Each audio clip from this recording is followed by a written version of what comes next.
டேய் பொண்ணு, என்னமா கல்யாணம் நடக்காதுன்னு நம்ம நினைச்சிட்டு இருந்தா வீட்டு வெடியெல்லாம் போட்டு 50 லட்சம் ரூபாய் காரு சீர்சனத்தையெல்லாம் எடுத்துட்டு வந்திருக்காங்க. ஆமாண்டி, அதாண்டி எனக்கும் ஒண்ணும் புரியல.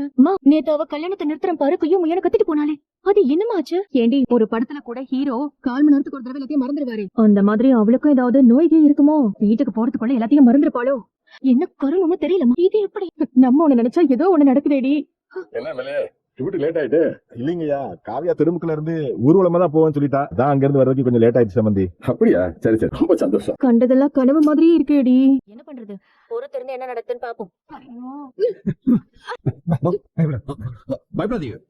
சரிங்கண்ணா. கெடுவான் கேடு நினைப்பான்னு அந்த காலத்துல சும்மாவா சொன்னாங்க? நகையை திருடலாம், பணத்தை திருடலாம், பொருளை திருடலாம், ஆனா அடுத்தவங்களோட உழைப்ப திருடவே கூடாது. இந்த உலகத்திலேயே பெரிய திருடுங்கிறது எது தெரியுமா?